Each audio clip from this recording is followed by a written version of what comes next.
Which mobile application was launched during the National Milk Day event to assist farmers and cattle breeders in Assam?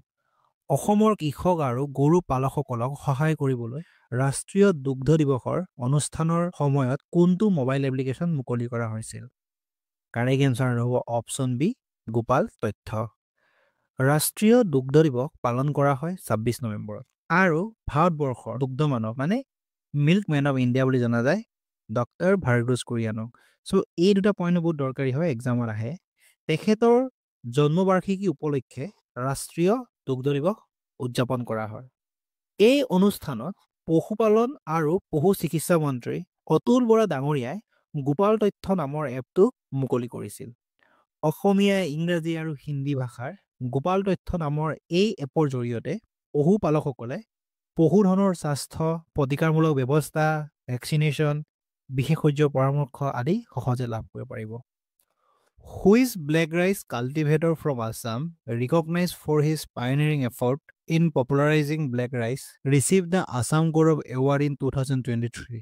কলা ধান জনপ্ৰিয় কৰাৰ ক্ষেত্ৰত অগ্ৰণী প্ৰচেষ্টাৰ বাবে স্বীকৃতিপ্ৰাপ্ত অসমৰ কোনজন কলা ধান খেতিয়কে 2023 বৰ্ষত অসম গৌৰৱ বঁটা লাভ কৰিছিল? কাৰেক্ট এনচাৰটো হ'ব অপশ্যন বি উপেন্দ্ৰ ৰাভা। গোৱালপাৰাৰ ধুত নৈৰ আমগুৰিপাৰাত এবিধ কলা ৰঙৰ ধান উৎপাদন হয়। এই ধানৰ পৰা ওলোৱা চাউলো কলা। এই ধানবিধৰ নাম ৰখা হয় উপেন্দ্ৰ ৰাইচ। যিহেতু এটা ধানৰ পৰা কলা ধানৰ বিপ্লৱ অনা বিখ্যাত ব্যক্তিগৰাকী হ'ল গোৱালপাৰা কৃষক উপেন্দ্ৰ ৰাভা। সেইকাৰণে গোৱালপাৰা কৃষি বিজ্ঞান কেন্দ্ৰই উপেন্দ্ৰ ৰাভাৰ নামেৰে এই ধানবিধ উপেন্দ্ৰ ৰাইচ নামেৰে নামাকৰণ কৰিছে। চ' মনত ৰাখিব লাগিব যে কলা ধানক উপেন্দ্ৰ ৰাইচ বুলি জনা যায়। চ' এইটো পইণ্ট ইম্পৰ্টেণ্ট। লগতে কলা ধানৰ খেতিয়ক হ'ল গোৱালপাৰা কৃষক উপেন্দ্ৰ ৰাভা। চ' এইকেইটা পইণ্ট ইম্পৰ্টেণ্ট, মানে এনেকৈ ৰিলেটেড কুৱেশ্যন আহিব পাৰে। Where is the 12th International Tourism Mart being held in 2024? 2024 চনত দ্বাদশ আন্তঃৰাষ্ট্ৰীয় পৰ্যটন মাৰ্ট ক'ত অনুষ্ঠিত হৈছে? কাৰেক্ট এনচাৰটো হ'ব option B Kaziranga national park. প্ৰথমটো আন্তঃৰাষ্ট্ৰীয় পৰ্যটন মাৰ্ট অনুষ্ঠিত হৈছিল 2013 চনত গুৱাহাটীত আৰু যোৱা বছৰ 11th এডিশ্যন অনুষ্ঠিত হৈছিল শ্বিলঙৰ মেঘালয়ত। Who is the key person behind the process of getting Charaideo Moidam recognized as a UNESCO World Heritage Cultural Site? Charaideo মৈদামক ইউনেস্কোৰ বিশ্ব ঐতিহ্য সাংস্কৃতিক ক্ষেত্ৰ হিচাপে স্বীকৃতি দিয়াৰ প্ৰক্ৰিয়াৰ আৰু মূল ব্যক্তি কোন? কাৰেক্ট এনচাৰটো হ'ব অপশ্যন বি ডক্টৰ কিষাণ সেন নৰিয়াল। তেখেতৰ ঘৰ উত্তৰ প্ৰদেশৰ গাজিয়াবাদত। চৰাইদেউ মৈদামক ইউনেস্কোৰ বিশ্ব ঐতিহ্য সাংস্কৃতিক ক্ষেত্ৰ হিচাপে স্বীকৃতি দিয়াৰ ক্ষেত্ৰত তেখেতে গুৰুত্বপূৰ্ণ ভূমিকা পালন কৰিছে আৰু ৰিচেণ্টলি তেখেতক অসম চৰকাৰে 2023 বৰ্ষৰ অসম গৌৰৱ বঁটা প্ৰদান কৰিছে। লগতে মনত ৰাখিব লাগিব যে চৰাইদেউ মৈদামক ৰিচেণ্টলি ৱৰ্ল্ড হেৰিটেজ চাইট হিচাপে স্বীকৃতি প্ৰদান কৰিছে। চৰাইদেউ মৈদাম হৈছে ভাৰতৰ 43 সংখ্যক ৱৰ্ল্ড হেৰিটেজ চাইট, মানে 43 সংখ্যক ইউনেস্কোৰ বিশ্ব ঐতিহ্য ক্ষেত্ৰ আৰু অসমৰ 3 নম্বৰ ৱৰ্ল্ড হেৰিটেজ চাইট। চ' অসমৰ ৱৰ্ল্ড হেৰিটেজ চাইট কেইটা হৈছে, প্ৰথমটো হ'ল কাজিৰঙা নেশ্যনেল পাৰ্ক, ছেকেণ্ডটো মানস নেশ্যনেল পাৰ্ক, থাৰ্ডটো হৈছে চৰাইদেউ মৈদাম। ৱৰ্ল্ড হেৰিটেজ চাইট 3টা কেটেগৰীত প্ৰদান কৰা হয়। প্ৰথমটো হৈছে নেচাৰেল, ছেকেণ্ডটো হৈছে কালচাৰেল, 3 নম্বৰটো হৈছে মিক্স টাইপ, মানে নেচাৰেল আৰু কালচাৰেল দুটাই। আৰু কাজিৰঙা আৰু মানস নেশ্যনেল পাৰ্ক হৈছে নেচাৰেল ৱৰ্ল্ড হেৰিটেজ চাইট, যোনটো 1985ত ডিক্লেয়াৰ কৰা হৈছিলে। আৰু চৰাইদেউ মৈদাম হৈছে কালচাৰেল হেৰিটেজ চাইট। চ' এক্সামত আহিব পাৰে যে নৰ্থ ইষ্টৰ ফাৰ্ষ্ট কালচাৰেল হেৰিটেজ চাইটখনৰ নাম কি? এনচাৰটো হ'ব চৰাইদেউ মৈদাম। এইকেইটা পইণ্ট জাষ্ট মনত ৰাখিব লাগে আৰু। Who from Assam was recently honored with the Sangeet Natak Academy Amrit Award for their contribution to Hindustani instrumental music? শেহতীয়াকৈ অসমৰ কোনে হিন্দুস্তানী বাদ্যযন্ত্ৰ সংগীতলৈ আগবঢ়োৱা অৱদানৰ বাবে সংগীত নাটক একাডেমী অমৃত বঁটাৰে সন্মানিত কৰা হয়? কাৰেক্ট এনচাৰটো হ'ব option B Minati Khaund. Which Assamese film won the Best Assamese Film Award at the 78th National Film Award? 70 সংখ্যক ৰাষ্ট্ৰীয় চলচ্চিত্ৰ বঁটাত কোনখন অসমীয়া চলচ্চিত্ৰই শ্ৰেষ্ঠ অসমীয়া চলচ্চিত্ৰ বঁটা লাভ কৰে? কাৰেক্ট এনচাৰটো হ'ব অপশ্যন বি এমুঠি পুথি।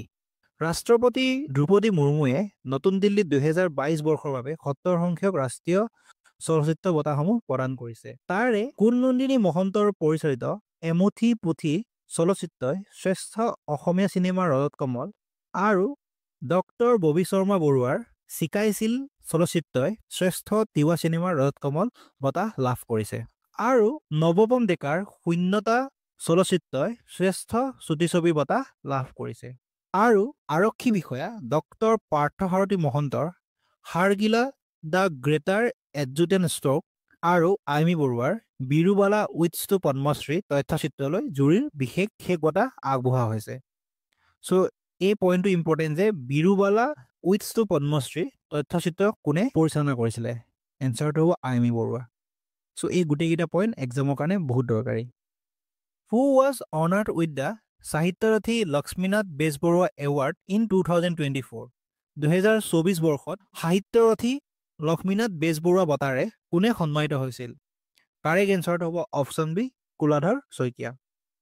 What is the Guwahati's rank in terms of air pollution in the world according to the world air quality report 2023?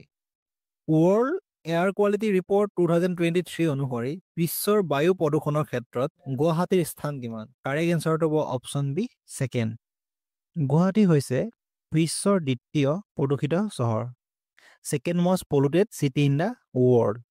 আৰু প্ৰথমটো হৈছে ভাৰতৰ বেগুচৰাই, এইটো বহুত ইম্পৰ্টেণ্ট হয়।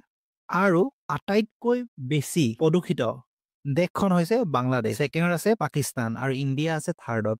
চ' এইটো ইম্পৰ্টেণ্ট যে ইণ্ডিয়াৰ ৰেংক কিমান according to world air quality report. So' third হয়। Who has been appointed as the chief the mission for the Indian team at the 4th Asian roll ball championship? চতুৰ্থ Asian roll ball চেম্পিয়নশ্বিপত ভাৰতীয় দলৰ chief the mission হিচাপে কোনে নিযুক্তি লাভ কৰিছে? Correct এনচাৰটো হ'ব অপশ্যন এ ভূমিধৰ বৰ্মন। 2024 চনৰ চতুৰ্থখন এছিয়ান ৰুল বল চেম্পিয়নশ্বিপ হ'ব গোৱাত। আৰু এই চেম্পিয়নশ্বিপত ভাৰতীয় দলৰ চিফ দি মিছন হিচাপে অসমৰ ভূমিধৰ বৰ্মন মনোনীত হৈছে। ভাষা গৌৰৱ সপ্তাহ celebrating the Assamese language classical status was celebrated in Assam from which date? অসমীয়া ভাষাৰ ধ্ৰুপদী মৰ্যাদা উদযাপন কৰি ভাষা গৌৰৱ সপ্তাহ অসমত কোন তাৰিখৰ পৰা পালন কৰা হৈছিল? কাৰেক্ট এনচাৰটো হ'ব অপশ্যন বি নৱেম্বৰ 3 তাৰিখৰ পৰা নৱেম্বৰ 9 তাৰিখলৈকে। তাৰপাছত who will be conferred with the Srimanta Sankardev award 2023 by the Assam government? Assam চৰকাৰে 2023 বৰ্ষৰ শ্ৰীমন্ত শংকৰদেৱ বঁটা কাক প্ৰদান কৰিব?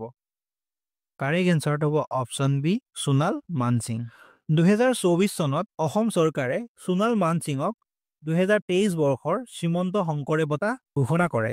সোণাল মানসিং হৈছে এগৰাকী ভাৰতীয় শাস্ত্ৰীয় নৃত্যশিল্পী আৰু তেওঁ 2018 চনত ৰাজ্যসভালৈ সাংসদ হিচাপে মনোনীত হৈছিলে। Recently, Assam State inaugurated the Shraddhanjali flyover as the second longest with a length of 2.28 km. Which is the longest flyover in Assam? Recently, Assam ৰাজ্যই 2.28 কিলোমিটাৰ দৈৰ্ঘ্যৰ দ্বিতীয় দীঘলীয়া ফ্লাইঅভাৰ হিচাপে শ্ৰদ্ধাঞ্জলি উৰণীয়া সেতুখন উদ্বোধন কৰিছিল। চ' কুৱেশ্যনটো হৈছে যে অসমৰ আটাইতকৈ দীঘল উৰণীয়া সেতুখনৰ নাম কি? শ্ৰদ্ধাঞ্জলি ফ্লাইঅভাৰ ছেকেণ্ড হয়, গতিকে ফাৰ্ষ্ট কোনটো হ'ব? কাৰেক্ট এনচাৰটো হ'ব option B Nilachal flyover.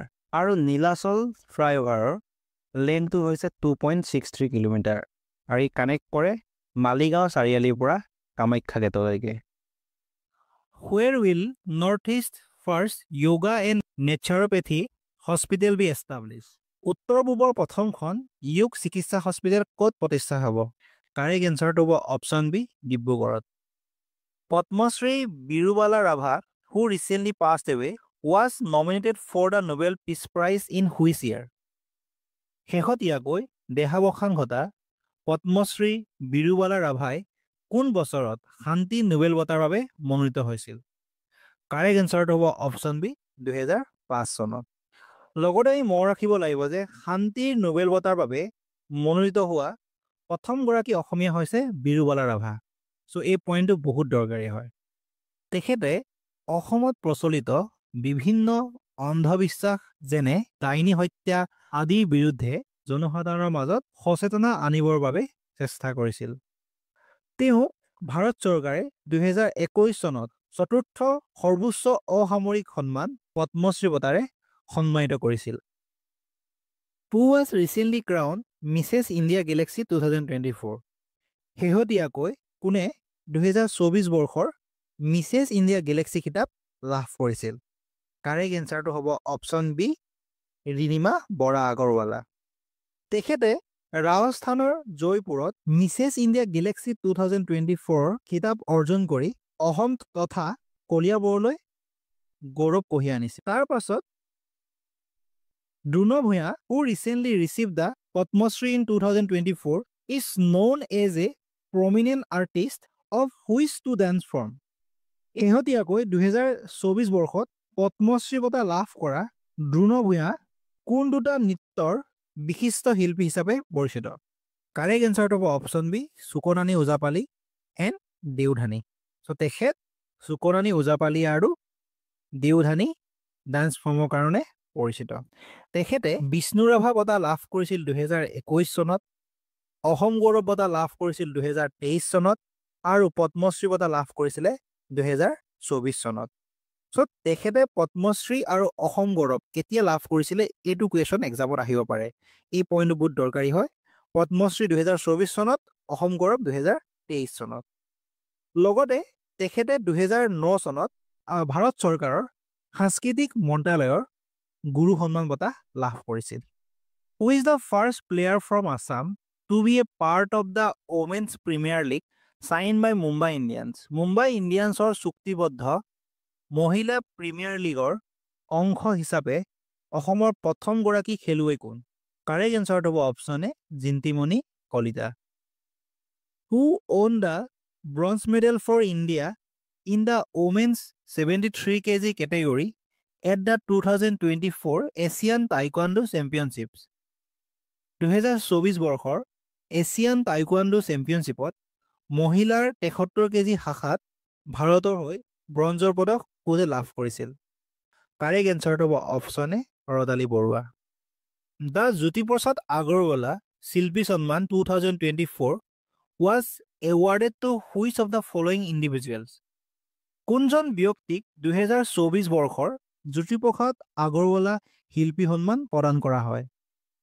Correct এনচাৰটো হ'ব option D, Ramen Chowdhury. How many people from Assam were awarded Padma Shri 2024? অসমৰ পৰা কিমানজন ব্যক্তিক 2024 বৰ্ষৰ পদ্মশ্ৰী বঁটা প্ৰদান কৰা হৈছিল? কাৰেক্ট এনচাৰটো হ'ব অপশ্যন বি, 3। অসমৰ পৰা 3জন ব্যক্তিক 2024 বৰ্ষৰ পদ্মশ্ৰী বঁটা প্ৰদান কৰা হৈছিল। সেইকেইজন ব্যক্তি হ'ল পাৰ্বতী বৰুৱা, সৰ্বেশ্বৰ বসুমতাৰী, দ্ৰোণ ভূঞা। পাৰ্বতী বৰুৱা হৈছে প্ৰথম মহিলা হাতী মাউত আৰু তেখেতক হস্তিকন্যা আৰু হাতী কি পৰি নামেৰে জনা যায়। আৰু সৰ্বেশ্বৰ বসুমতাৰীক চিৰাংকী কৃষি চিৰাগ বুলি জনা যায়। চ' এইটো কুৱেশ্যন এক্সামত আহিছে। আৰু দ্ৰোণ ভূঞা ওজাপালি আৰু দেওধানী ডেন্সৰ কাৰণে বিখ্যাত। Which of the following traditional sports was introduced under government guidelines in Assam for the first time in January 2024? 2024 চনৰ জানুৱাৰী মাহত প্ৰথমবাৰৰ বাবে অসমত চৰকাৰী নিৰ্দেশনাৰ অধীনত তলৰ কোনটো পৰম্পৰাগত ক্ৰীড়া প্ৰৱৰ্তন কৰা হৈছিল? কাৰেক্ট এনচাৰটো হ'ব অপশ্যন বি, বাফেলো ফাইট, ম'হ যুঁজ। Which state secretariat has recently become India's first eco-friendly state government headquarters? শেহতীয়াকৈ কোনখন ৰাজ্যৰ সচিবালয় ভাৰতৰ প্ৰথম পৰিৱেশ অনুকূল ৰাজ্য চৰকাৰৰ মুখ্য কাৰ্যালয়ত পৰিণত হৈছে? কাৰেক্ট এনচাৰটো হ'ব option C, Assam, Assam. Which of the following routes in Assam under the Uran scheme has the cheapest airfare? উড়ান আঁচনিৰ অধীনত অসমৰ কোনটো পথৰ বিমান ভাড়া আটাইতকৈ কম? কাৰেক্ট এনচাৰটো হ'ব option B, Lilabari to Tezpur. So' first আমি গম পাব লাগিব উড়ান স্কিমৰ ফুল ফৰ্মটো কি। এক্সামৰ কাৰণে বহুত দৰকাৰী হয়। উড়ান স্কিমৰ ফুল ফৰ্মটো হৈছে উৰে দেশ কা আম নাগৰিক। চ' এইটো পইণ্ট বহুত ইম্পৰ্টেণ্ট। আৰু মন ৰাখিব লাগিব যে লীলাবাৰীৰ পৰা তেজপুৰলৈ বিমান ভাড়া হৈছে 150 টকা। আটাইতকৈ চিপেষ্ট হয়, আটাইতকৈ কম। আৰু এইটো ফ্লাইট অপাৰেট কৰে alliance air. Which writer won the Munin Borkotoky literary award in 2023? 2023 বৰ্ষত কোনজন সাহিত্যিকে মুনিন বৰকটকী সাহিত্য বঁটা লাভ কৰিছিল? কাৰেক্ট এনচাৰটো হ'ব option C, Nayanjyoti Sarma. Where was the first ever Digital India Future Skills Summit held? প্ৰথমবাৰৰ বাবে ডিজিটেল ইণ্ডিয়া ফিউচাৰ স্কিল সন্মিলন ক'ত অনুষ্ঠিত হৈছিল? কাৰেক্ট এনচাৰটো হ'ব option B, Guwahati. In which year did the Assam state fruit কাজি নেমু receive the GI tag? অসমৰ জাতীয় ফল কাজি নেমুৱে কোন বছৰত ভৌগোলিক সূচক টেগ লাভ কৰিছিল? কাৰেক্ট এনচাৰটো হ'ব অপশ্যন এ, 2019 চন। Which reserve forest was recently declared as Assam's 18 wildlife sanctuary? শেহতীয়াকৈ কোনখন সংৰক্ষিত বনাঞ্চল অসমৰ 18 সংখ্যক বন্যপ্ৰাণী অভয়াৰণ্য হিচাপে ঘোষণা কৰা হৈছে? কাৰেক্ট এনচাৰটো হ'ব অপশ্যন বি, পোবা ৰিজাৰ্ভ ফৰেষ্ট। অসমত টোটেল 17খন বন্যপ্ৰাণী অভয়াৰণ্য আছে। ৰিচেণ্টলি পোবাক 18 নম্বৰ বন্যপ্ৰাণী অভয়াৰণ্য হিচাপে ঘোষণা কৰিছে। পোবা অভয়াৰণ্য ধেমাজি জিলাৰ জোনাইত অৱস্থিত। 100 বছৰ পূৰ্বে 1924তে পোবা ৰিজাৰ্ভ ফৰেষ্ট হিচাপে স্বীকৃতি পাইছিল। এই অভয়াৰণ্যখনৰ টোটেল এৰিয়া হ'ল 257.29 স্কোৱাৰ কিলোমিটাৰ। আৰু এই অভয়াৰণ্যত বিলুপ্তপ্ৰায় লাজুকী বান্দৰ পোৱা যায়। এতিয়া আমি এক্সামৰ কাৰণে দৰকাৰী কেইটামান বন্যপ্ৰাণী অভয়াৰণ্যৰ বিষয়ে কুইকলি ডিছকাছ কৰিম। চক্ৰশিলা বন্যপ্ৰাণী অভয়াৰণ্য কোকৰাঝাৰ জিলাত অৱস্থিত আৰু এই অভয়াৰণ্য সোণালী বান্দৰৰ কাৰণে বিখ্যাত। Pobitora wild life century Morigaon জিলাত অৱস্থিত আৰু ইয়াত এশিঙীয়া গঁড়ৰ ঘনত্ব পৃথিৱীৰ ভিতৰতে আটাইতকৈ বেছি।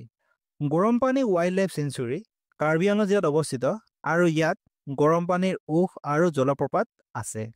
লাওখোৱা অভয়াৰণ্য নগাঁও জিলাত আছে। Barnadi wild life century Udalguri জিলাত আছে আৰু এই অভয়াৰণ্য ফৰ্ম হৈছিলে হিস্পিত হাড়ে আৰু নলগাহৰি সংৰক্ষণৰ বাবে। চ' হিস্পিত হাড়ে আৰু নলগাহৰিৰ কাৰণে ফেমাছ অভয়াৰণ্যখনৰ নাম হৈছে বৰনদী অভয়াৰণ্য। এই পইণ্ট দৰকাৰী হয়।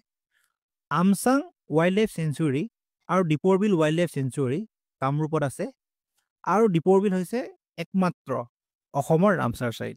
লগতে বুঢ়া চাপৰি আৰু সোণাই ৰূপাই এই দুয়োখন অভয়াৰণ্য শোণিতপুৰ জিলাত অৱস্থিত। লগতে মনত ৰাখিব লাগিব যে হলুংপাৰ গিবন অভয়াৰণ্য যোৰহাট জিলাত আছে আৰু পানীদিহিং পক্ষী উদ্যান শিৱসাগৰ জিলাত আছে। এই গোটেইকেইটা এক্সামত আহি থাকে আৰু এক্সামৰ কাৰণে বহুত দৰকাৰী হয়। Which film won the Best Music Album at the Filmfare Awards Assamese 2024? Filmfare awards Asomiya 2024ত কোনখন ছবিয়ে শ্ৰেষ্ঠ সংগীত এলবামৰ সন্মান লাভ কৰে? কাৰেক্ট এনচাৰটো option C, the slam book.